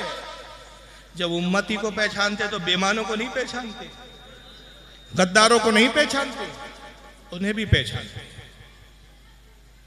तो हिम्मत हो तो इमाम अबू नुइम को बिदअती बोलकर दिखाओ, हवाले दिखाना मेरी जिम्मेदारी। इमाम बहकी को बिदअती कहकर दिखाओ, अबे ये वो इमाम है कि जिनके नाम लेते हो तुम्हारी पगड़ियां गिर जाए। जिंदगियां खप गई इनकी हदीस दानियों में। मुहद्दिस किसे कहते हैं? अहले हदीस किसे कहते हैं? पंचर बनाने वाले को अहले हदीस नहीं कहते, रिक्शा चलाने वाले अहले हदीस नहीं कहते। रफदैन किया, आमीन जोर से बोला, अहले हदीस। अरे वाह यार, इतनी शॉर्टकट डिग्री, बस आमीन जोर से बोल लो, हाथ यूं यूं हिला लो, अहले हदीस। अरे बदबख्तो, अहले हदीस कहते किसको है ये भी पता करो। इमाम जलालुद्दीन सूती रहमतुल्लाह ताला अलैह अल-हावी लिल फतावा में मुहद्दिस की तारीफ बयान करते हुए फरमाते हैं मुहद्दिस, अहले हदीस, अहलुल हदीस, यही अलग अलग नाम आए हैं। उस शख्स को कहते हैं जिसको कम अज कम 1,00,000 हदीसें माँ अस्मा और रिजाल के याद हो। कितनी हदीस है? कैसी याद हो? ऐसी नहीं उर्दू में बयान कर रहे जैसे हम बयान कर रहे हैं 1,00,000 हदीस है, ऐसी तो 2,00,000 हदीस मैं बयान कर दूंगा तो क्या मैं मुहद्दिस हो जाऊंगा? उर्दू में बयान किया, अल्लाह के रसूल ने फरमाया पानी बैठकर पियो, 1 हदीस। अल्लाह के नबी सल्लल्लाहु अलैहि वसल्लम ने फरमाया हर मुसलमान शख्स को देखो, मोमिन को देखो, सलाम करो, 2 हदीस। जी नहीं, इसको हदीस दानी नहीं कहते मुहद्दिस। मतन और सनद अपने से लेकर रसूल तक सनद जानता हो। हमने इनसे सुना, इन्होंने इनसे सुना, इन्होंने इनसे सुना, इन्होंने इनसे अनफुला अनफुला अनफुला अनफुला काला रसूलुल्लाह। हर हदीस की सनद मालूम हो, हर हदीस की सनद के अस्मा रिजाल मालूम हो, कौन किससे रिवायत कर रहा है, इसकी मुलाकात इससे हुई या नहीं हुई, ये सिका है, झूठा है, कज़्ज़ाब है, ज़ईफ़ है, कैसा है, उसकी कैफियत मालूम, उसके हालात मालूम, हर सनद के हर रावी पे नजर हो, हर सनद के रावी के बारे में मालूमात हो। ऐसी 1 लाख हदीसें जिसको हिफ्ज़ हो उसको अहलुल हदीस कहते हैं। ये पंचर बनाते हुए रफ़ादैन करके अहले हदीस बन गया। तो अहले हदीस बनने के लिए 1 लाख हदीसें चाहिए। मैं जिन मुहद्दिसीन के नाम ले रहा हूं, इमाम बहकी 1 लाख हदीस से ज्यादा के हाफिज थे, तब कलम उठा रहे हैं। इमाम अबू नूअयम 1 लाख से ज्यादा हदीसों के हाफिज है, तब कलम उठा रहे हैं। इमाम हैसमी 1 लाख हदीसों से ज्यादा के हाफिज है, तब कलम उठा रहे हैं। ये लाखों हदीसों को याद करने वाले हदीस बयान करे, उनकी हदीस छोड़कर तुम्हारे अकल के घोड़े ले हम, तुम फटीचरों की बातें माने। ये मुहद्दिसीन रिवायत कर रहे हैं, आका कहते हैं मैं अपने उम्मती को ऐसे पहचानता हूं जैसे बाप अपने बेटे को पहचानता है। काला कुल तो बादल मौत, ये हदीस का खास टुकड़ा। अबू दरदा कहते हैं हमने सवाल किया, या रसूलल्लाह मौत के बाद भी, अभी हयात है तो आप उम्मती का दुरूद सुनते, अभी हयात है तो उम्मती को पहचानते, क्या इंतकाल के बाद भी ये कैफियत होंगी आपकी? मौत के बाद भी उम्मती का दुरूद सुनेंगे आप? मरकर मिट्टी में तो नहीं मिल जाएंगे जैसे कि ये आने वाली 14 साल के बाद नमूने आएंगे।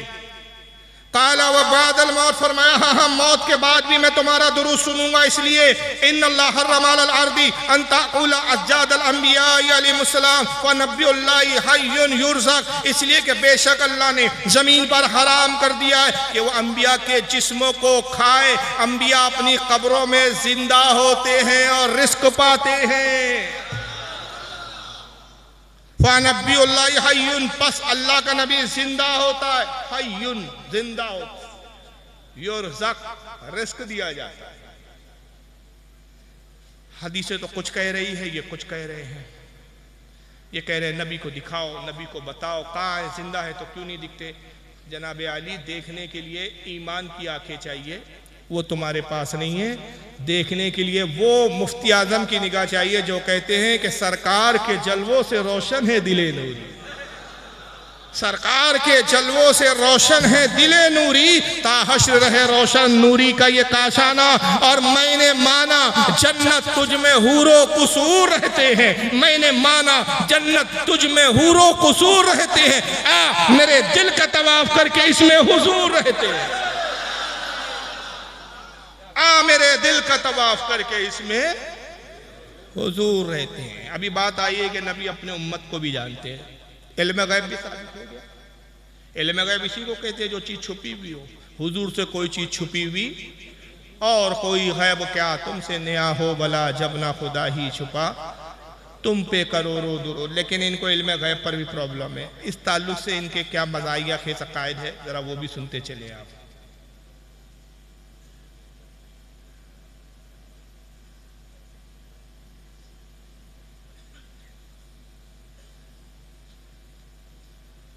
दुरूद पढ़े आप। अल्लाहुम्मा सल्ली अला सय्यिदना मौलाना मुहम्मदिन रसूलुल्लाहि सल्लल्लाहु अलैहि वसल्लम। सुनिए, मैं नाम नहीं बता पाया, शायद ये मौलवी महराज रब्बानी साहब है, घुटे हुए अहले हदीस फिरके से ताल्लुक है इनका। पहले हिंदुस्तान में रहते थे, सऊदीया की खैरात पे पल रहे हैं आजकल ये। हाँ सुन लीजिए। नऊज़ुबिल्लाह, बल्कि यहां तक कहा गया है, औज़ुबिल्लाह, मैं कहता हूं ये तो शेख अब्दुल कादिर जिलानी का ये शेर हो ही नहीं सकता। लेकिन अपने नादानों ने, अपने जालिमों ने किस तरह से शेख अब्दुल कादिर जिलानी को बदनाम किया। कहते हैं कि शेख अब्दुल कादिर जिलानी फरमाते हैं कि रायतु बिलादिल्लाह जमा कखरदलतिन अला हुक्म इत्तिसाली, कखरदलतिन अला हुक्म इत्तिसाली, मैं अल्लाह के शहर को और दुनिया को ऐसे देख रहा हूं जैसे अपनी हथेली पे राई के दाने को मैं देख रहा हूं मुसलसल, इस तरह से मैं देखता हूं। औज़ुबिल्लाह अस्तग़फ़िरुल्लाह। यहाँ तो हमारे नबी हज़रत मोहम्मद रसूलुल्लाह सल्लल्लाहु अलैहि वसल्लम का आलम क्या था। आप सल्लल्लाहु अलैहि वसल्लम, अल्लाह के रसूल सल्लल्लाहु अलैहि वसल्लम को अपने पीठ पीछे का भी इल्म नहीं था। अल्लाह के रसूल सल्लल्लाहु अलैहि वसल्लम की दीवार के पीछे का भी पता नहीं था कि इसके पीछे कौन है, क्या कर रहा है, क्या नहीं कर रहा है कि नहीं, है क्या नहीं? रसूल को दीवार के पीछे का इल्म नहीं था। अनारकली की औलाद, दीवार से बड़ी मोहब्बत है इनको। अनारकली को दीवार पे चुनवा दिया, हालांकि फर्जी कहानी है वो। मुगल आजम की कहानी जो है वो क्या है, फर्जी अनारकली नाम की कोई औरत कभी जिंदगी में कोई किरदार है ही नहीं, लेकिन वो फिल्म ऐसी बनी कि साहब लोगों के दिमाग में यह है कि अनारकली नाम की कोई औरत थी, कोई रक्कासा थी जिसपे जहांगीर साहब जो है फिदा हो गए थे। तो दीवार के पीछे का इल्म नहीं था। हर वहां भी उठे सुठे यही लाएगा, दीवार के पीछे का इल्म नहीं था। और वो इतराज उसने इस बात पर किया कि सरकार गौसे आजम का एक कसीदा है जो गौसे आजम ने खुद लिखा है, उसको कहते हैं अरबी में इसका नाम है कसीदा खुमरिया, और आम जबान में उसको मशहूर व मारूफ जो नाम है वो कसीदा गौसिया। उस कसीदे में सरकार गौसे आजम ने अपना मकाम और मर्तबा खुद अपनी ज़बानी बयान किया है। मेरा मकाम क्या है, मेरा दर्जा क्या है। उसमें बहुत सारे अशार हैं, बहुत पढ़ने से ताल्लुक़ रखते हैं, और उसकी बुजुर्गान दीन ने तिलावत की बड़ी फजीलत बताई है। आला हज़रत ने फ़ारसी में उस कसीदे का तर्जुमा भी किया है, मज़मूम तर्जुमा किया है, मंजूम तर्जुमा। तो वो कसीदे की बड़ी बरकत है, जिसमें गौस पाक कहते हैं कि अल्लाह ने मुझे ये दिया कि अपने राजों से वाकिफ़ किया। वला क़ै तो सिर्री फ़ौक़ा मैतीन लेकाम बेक़ुदरती मौला ताली। अल्लाह ने मुझे वो राज बताया कि अगर मैं अपने राज को किसी मुर्दे पे जाहिर करूं तो अल्लाह की कुदरत से वो जिंदा हो जाए। उस कसीदे में कई कहते हैं मुरीदी ला तकफ अल्लाह रब्बी अतानी रिफतो निलतुल मनाली। ऐ मेरे मुरीद, किसी से खौफ ज़दा ना हो, किसी से डर नहीं, अल्लाह ने मुझे वो मकाम अता किया है। कौन आ रहा है? हेलो।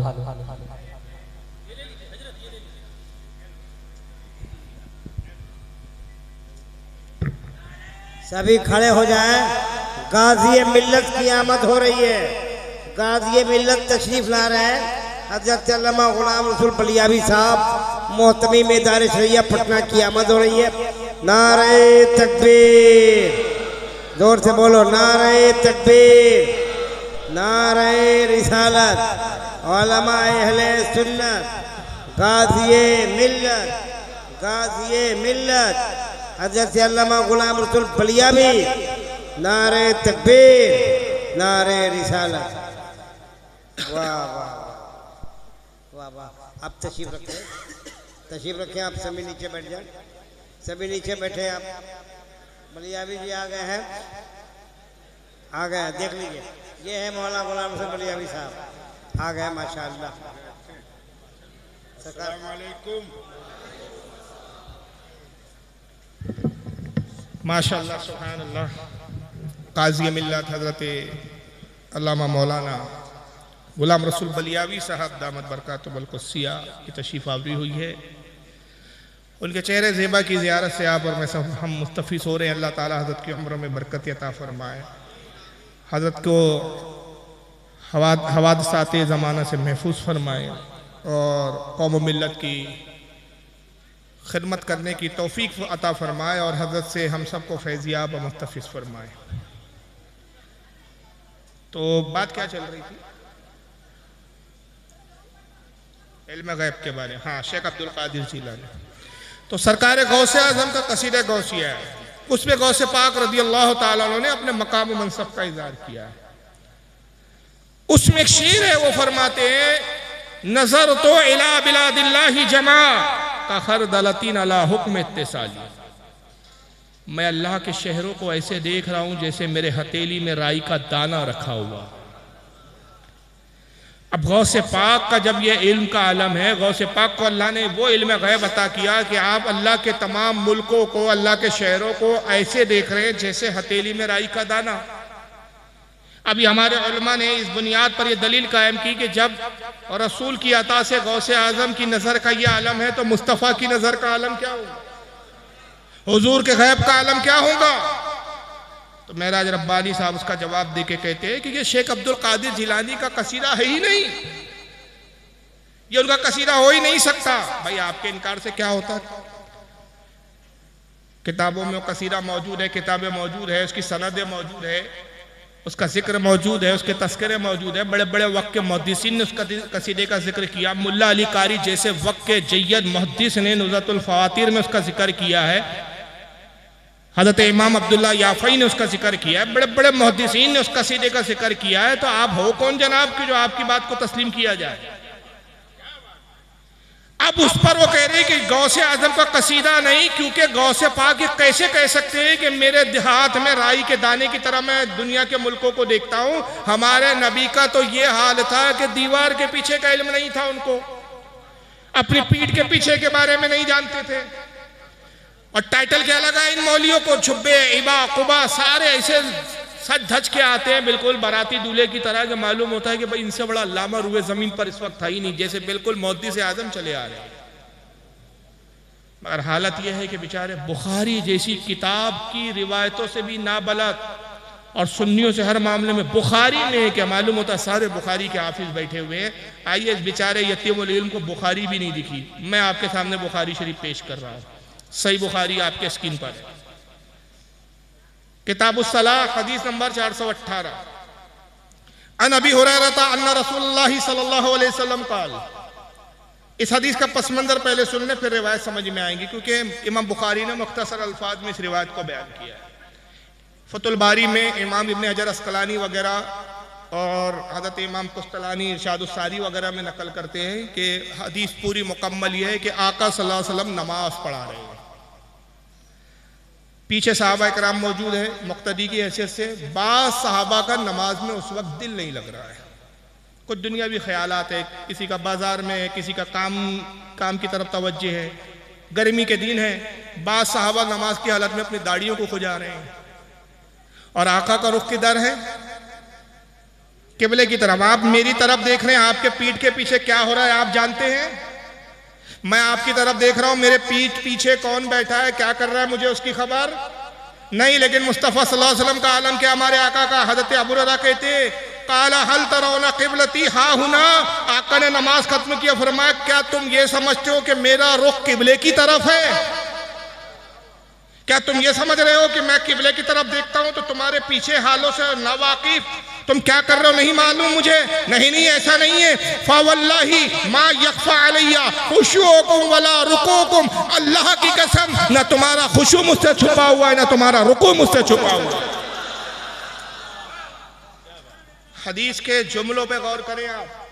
सिर्फ सरकार अगर ये अल्फाज कह देते ना, फवल्लाही मा यख्फा अलैया वला रुकूकुम, तुम्हारा रुकू मुझसे छुपा हुआ नहीं, और ये भी अगर उसमें मिला देते वला सुजूदुकुम, तुम्हारा सजदा भी मुझसे छुपा हुआ नहीं, तो वहां भी जी वहां भी एक तावील लाते। नहीं नहीं साहब, असल में रुकू साहबा का देख लेते थे रसूलुल्लाह, सजदा भी देख लेते थे। वजह ये थी कि जो मेहराब थी ना हुजूर की मस्जिद नबवी की, वहां आईना लगा हुआ था, आईने में दिख जाता था हुजूर। मगर रसूलुल्लाह ने एक लफ्ज ऐसा इस्तेमाल फरमा दिया, ये भी सरकार का इल्म गैब, आने वाले दौर में मेरे इल्म गैब के मुनकिरीन इसमें शुबा ना पैदा कर देता। आपने पहले जुमला क्या फरमाया, मा यख्फा अलैया खुशूकुम। खुशू कहते दिल के ख्यालात, दिल कहाँ कहाँ है, दिल कितना दिल जमई के साथ इबादत में मशगूल है, कहाँ दिल लगा हुआ है। आका कह रहे मैं तुम्हारे दिल के हालात से भी वाकिफ हूँ, तुम्हारे जो दिल में क्या चल रहा है उसको भी मैं जानता हूं। और इनकार किन लफ्जों में किया गया था, हुजूर को पीठ के पीछे की खबर नहीं। ये बगैर बुखारी के मौलवी बने हुए, ये बुखारी पढ़े बगैर, इसलिए हुजूर हाफिज मिल्लत ने फरमाया था बे इश्क मोहम्मद पढ़ते हैं ये बुखारी, आता है बुखारी, इनको बुखारी नहीं आती। अब बात का अल्फाज सुनिए, पूरे अकीदे की दज्जिया बिखर गई इसमें। आगे आका फरमाते इन्नी ला अराकुम मिन वराई ज़हरी, मैं जैसे सामने देखता हूं वैसे अपने पीठ के पीछे भी देखता हूं।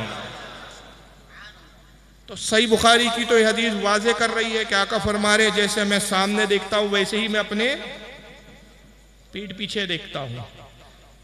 मगर ये नाम निहाद हदीस कह रहे हैं कि नहीं साहब, हुजूर को तो अपने पीठ पीछे की भी खबर नहीं। तो बुखारी की हदीस क्यों नहीं पढ़ी आपने? क्यों इस बुखारी की हदीस को आपने नजरअंदाज किया? इसकी क्या वजह है? तो वजह की एक ही बात समझ में आती है कि रसूलुल्लाह से बुग़्ज़ और हसद है। और एक दूसरी जगह यही साहब क्या कहते थे, इसको अल्लाह के नबी को गैब का इल्म नहीं था, अल्लाह के नबी को गैब का इल्म नहीं था। और अगर कोई कहता है तो दुनिया का बदतरीन कज़्ज़ाब है, झूठा है, मुशरिक है वो, मुशरिक है वो। अल्लाह के नबी मर गए, कब्र अल्लाह के नबी बोलो, और जो ये अकीदा न रखे वो काफिर है। अल्लाह के नबी को गैब का इल्म नहीं था और ना गैब का इल्म है। क्यों? अल्लाह के नबी मर गए तो खत्म हो गई बात। अब जब खत्म हो गई बात तो भी सवाल ही नहीं पैदा होता कि हुजूर किसी हाल से वाकिफ हो, कुछ जाने, कुछ मालूम हो सरकार को। और जो ये अकीदा ना रखे कि हुजूर मर गए, गैब का इल्म है नहीं है, ये जो अकीदा ना रखे, मौलवी साहब कहते हैं कि वो काफिर है। इसकी तफसीलात में मैं नहीं जाऊंगा क्योंकि वक्त ज़्यादा नहीं है। हमारे खतीब तशरीफ ला चुके हैं, उनका भी खिताब आपको सुनना है। सिर्फ मैं एक रिवायत पे इक्तफा कर रहा हूँ, सुनिए। ये शरह ज़ुरक़ानी है आपके सामने। इमाम मोहम्मद बिन अब्दुल बाकी ज़ुरक़ानी अपने सदी के मुजद्दिद है। और फिर ये हदीस किन किन और किताबों में आई है हदीस की इंशाअल्लाह आगे मैं हवाले पेश करूँगा। इमाम ज़ुरक़ानी, शरह ज़ुरक़ानी, जिल्द नंबर 10 सफ़ा 123। अखरजत तबरानी अन इब्न उमर क़ाल क़ाल रसूलुल्लाह अलैहिस्सलातु वस्सलाम। इमाम ज़ुरक़ानी नकल करते कहते इस हदीस को इमाम तबरानी ने खराज किया, इमाम तबरानी ने इसको बयान किया और उन्होंने रिवायत किया हज़रत अब्दुल्लाह इब्न उमर रज़ियल्लाहु ताला अन्हु से। वो कहते हैं कि रसूलुल्लाह सल्लल्लाहु अलैहि वसल्लम ने इरशाद फरमाया, इन्नल्लाह क़द रफ़अ लियद दुनिया। आका कहते हैं लोगों, अल्लाह ताला ने ये तमाम दुनिया मेरे सामने ला कर रखी, सारी दुनिया मेरे सामने। फाना अंजुरु इलैहा व इला मा हुवा काइनुन फिहा इला यौमिल क़यामा। जो कुछ दुनिया में है और जो कुछ हो रहा है क़यामत तक जो कुछ होगा सब मेरी निगाहों के सामने है। हदीस के अल्फाज साहब है कि क़यामत तक जो हो रहा है, जो क़यामत तक होगा सब मेरी निगाहों के सामने। और इनका अकीदा है कि हुजूर मर गए, हुजूर को इल्म गैब नहीं। जो ये माने वो काफिर। तो माज़अल्लाह इन्होंने इनडायरेक्टली खुद रसूलुल्लाह को काफिर कहा क्योंकि ये अकीदा खुद आका बयान कर रहे हैं। तो अस्तगफिरुल्लाह, इनके फतवे से तो रसूलुल्लाह की भी जात नहीं बची कि इस अकीदे को एक कुफ्र बता रहे हैं। आका कह रहे हैं दुनिया अल्लाह ने मेरी निगाहों के सामने ला के रख दिया है और मैं इसमें जो कुछ है सब देख रहा हूँ और जो कुछ क़यामत तक होगा वो सब मेरी निगाहों के सामने है। कान्नमा उन्ज़ुरु इला कफ़ी हाज़िही, मैं तमाम दुनिया को ऐसे देख रहा हूँ जैसे मैं अपने हथेली को देख रहा हूँ। जैसे मैं हथेली को देखता हूँ वैसे ही दुनिया को देखता हूँ। तो यह हदीसें तो वाज़ेह दलालत करती कि हुज़ूर सल्लल्लाहु अलैहि वसल्लम को इल्म गैब भी है। इस हदीस को इमाम ज़ुरक़ानी के अलावा इमाम अबू नूएम ने हिलियतुल औलिया में लिखा है, इमाम हैसमी ने भी इसको लिखा है मजमू ज़वाइद में, इमाम सयूती ने जामिउल कबीर में लिखा है। मैं सफ़े हवाले छोड़ रहा हूँ, सिर्फ किताबों के नाम ले रहा हूँ। इमाम कुस्तलानी ने अल-मवाहिबुल लदुनिया में लिखा है, इमाम इब्न हुस्सामुद्दीन अल-मुत्तकी ने कंज़ुल उम्माल में लिखा है इस हदीस को। तो बहरहाल और भी बहुत सारी बातें हैं, लेकिन मैं समझता हूँ कि आज इतना समझना आपके लिए काफ़ी है कि इत्तेहाद का नारा लगाना आसान है, लेकिन इत्तेहाद उसी सूरत में हो सकता है कि जिन बातों पर इख्तलाफात है, जिन बुनियादों पर आप रसूलुल्लाह की तौहीन करते हैं, जब तक उससे तायब ना हो जाए, उसको दूर ना कर लिया जाए, उम्मत में इत्तेफाक नहीं हो सकता। और इस वक्त यकीनन इत्तेफाक की ज़रूरत है उम्मत को। और इत्तेफाक की यही सूरत है कि जो हमारे अकाबरीन बुजुर्गों के अकीदे हैं, जो रसूल का अकीदा है, जो सहाबा का अकीदा है, उसी की तरफ हमें लौटना होगा। अगर उसकी बजाय हम आगे कुछ और नज़रियात इख्तियार करेंगे, इत्तेहाद नहीं होगा, इख्तिलाफ बढ़ता रहेगा। तो आज इस मकसद से हम इत्तेहाद की दावत देते हैं उन लोगों को कि जो गैरों की बातों में गुमराह हो गए।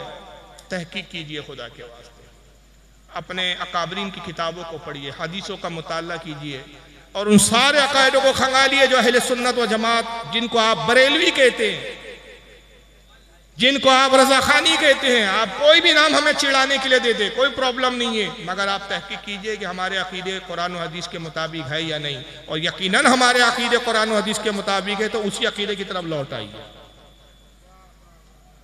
किसी को कोई सवाल पूछना हो तो आप बिला झिझक पूछ सकते हैं।